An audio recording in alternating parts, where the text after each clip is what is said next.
అందరూ నాతో పాటు ఓంకారాన్ని 3 సార్లు పలకండి. ఓ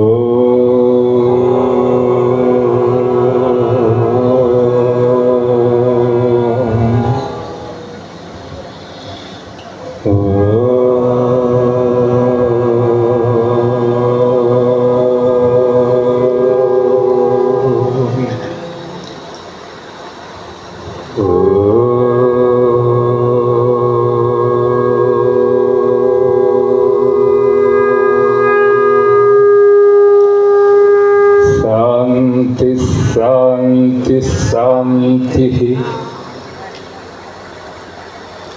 శ్రీ యాజ్ఞవల్క్య రాజాశ్రమ పీఠం దీనికి ముఖ్య గురువులు శ్రీ శ్రీ శ్రీ ప్రబోధానంద స్వాముల వారికి ప్రథమంగా నమస్కరిస్తూ, వారి తరువాత శ్రీ స్వరూపానంద స్వాముల వారికి నమస్కరిస్తూ, ఆ తరువాత ప్రస్తుతం శ్రీ శ్రీ శ్రీ పూజ్యశ్రీ మరి బ్రహ్మ విద్యా గరిష్ఠులు పరమహంస పరివ్రాజకాచార్యులు అయినటువంటి శ్రీ శ్రీ శ్రీకృష్ణ చరణానందగిరి స్వాముల వారికి, భారతీ స్వాముల వారికి నా హృదయపూర్వక నమస్సుమంజలు సమర్పిస్తున్నాను. ఆ తరువాత అధ్యక్షులుగా ఉన్నటువంటి శ్రీ అసంగానందగిరి స్వాముల వారికి హృదయపూర్వకంగా నమస్కరిస్తూ, మరి వేదికను అలంకరించినటువంటి స్వామీజీలందరికీ కూడా దివ్య మంగళాశీస్సులు కలగాలని, వారందరూ కూడా ఆ పరమాత్మను విలీనం కావాలని, వారు అందరికీ మార్గదర్శకులై స్వయం తీర్ణ పరాం స్థారయతి అనే సూక్తి ప్రకారం వారు తరించి ఇతరులను తరింపజేసే ఈ సత్తా అందరికీ ఉండదని కూడా మనవి చేస్తూ, మరి నాకు మంచి అవకాశం ఇచ్చారు. ఒక 10 నిమిషాలు మరి ఆ భగవంతుని గురించి మాట్లాడతా. మనం మానవ జన్మ అత్యంత శ్రేష్టమైంది. ఈ జన్మకు వచ్చాము అంటే ఈ శరీరం అనేది క్షణికమైంది. అయినప్పటికీ ఈ క్షణికమైనటువంటి శరీరంలోనే అశరీరుడైనటువంటి భగవంతుడు నివసిస్తున్నాడు. మరి ఆయన తెలుసుకోవాలి. ఈ జీవితాన్ని ఈ ఉన్నంతకాలం మరి ఆనందమైనటువంటి ఆ భగవంతుని యొక్క నిష్ఠను అనుభవించాలి. అలా అనుభవించగలిగినటువంటి మానవ జన్మే శ్రేష్టమైంది అని పెద్దలు కూడా చెప్తున్నారు. ఏదోలే వచ్చాము పోయాము అంటే కాదు. ఈ జనన మరణాలను అధిగమించగలిగే స్థాయి, ఎట నుండి వచ్చేది ఎట నివసింతువు, ఎటకేగుదు ఆపైన మనస అని మనస్సుకు చెప్పుకున్నాడు ఒక మహాకవి. ఎందుకని? ఇది చాలా పవిత్రమైంది.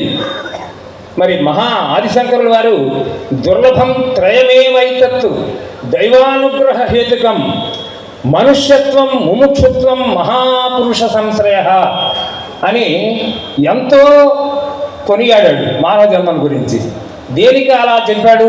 వివేకాన చూడమణిలో ఈ శ్లోకం ఉంది. అయితే మరి ఈ మానవ జన్మ శ్రేష్టమైంది, మనుష్య జన్మ వచ్చింది, సరే మంచిదే. మరి వచ్చినప్పుడు నీకు ఎటువంటి కోరిక ఉండాలి అని ప్రశ్నిస్తున్నాడు. అంటే ముముక్షుత్వం ఉండాలి అంటున్నాడు. ముముక్షుత్వం అంటే ఏంటి?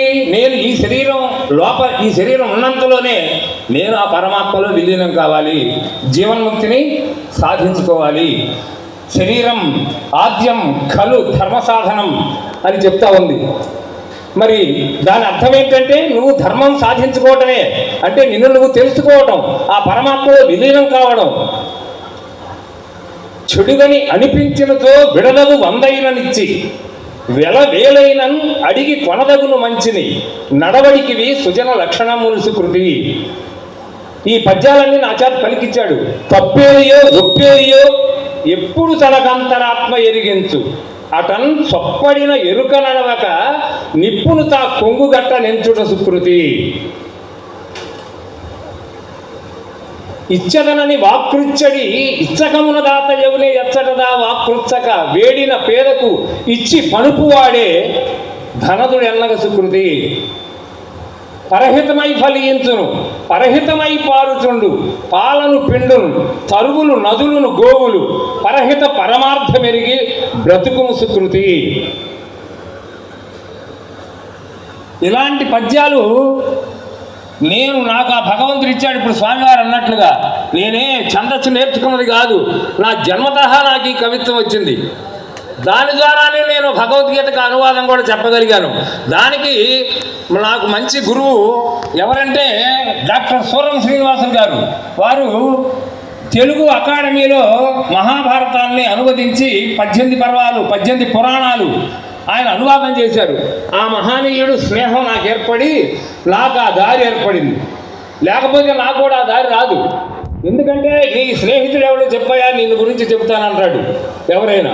కాబట్టి మన స్నేహితులు మంచి వాళ్ళైనప్పుడు మన జీవితం కూడా మంచి మార్గాన నడవకపోతుందా? సుమనస్సుల సంగతిచే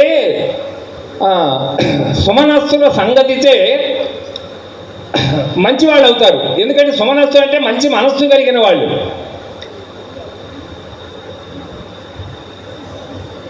సుమ సౌరభంబు పొందదే సుమమాలను పొదగబడ్డ సూత్రం సుకృతి. కాబట్టి దండలో ఉన్నటువంటి దారం ఆ పువ్వుల వాసన ఏ విధంగా అయితే చెందుతుందో అలా సత్సాంగత్యం చేత మనం కూడా ఆ సత్తును మనం గ్రహించగలుగుతాము, ఆ సచ్చిదానంద స్వరూపాన్ని కూడా తెలుసుకోగలుగుతాము. అది చెప్తున్నారు. కాబట్టి ఇది చాలా పవిత్రమైనటువంటి మానవ జన్మ. దీన్ని ఎవరైనా వృధా చేసుకోకూడదు. నీకు తగినంత మేలు చేయాలా. పెట్టకపోయిన ఒకరికి పెట్టించిన వాడు దాత పేరొందును, తా పెట్టక పెట్టింపక సిరి తుట్టియ గట్టించువాడు దోషిర సుకృతి. కాబట్టి నీకు ఉన్నదేదో ఉన్నది, దాన్ని నువ్వు లోభం చేత పాడైపోకుండా ఈ లోకంలో ఉన్నంత వరకు ఆనందంగా నువ్వు జీవిస్తూ నీకుంటే నువ్వు ఇతరులకు పెడతావు. నీకు లేదు కదా, పెట్టడానికి ఏముంది?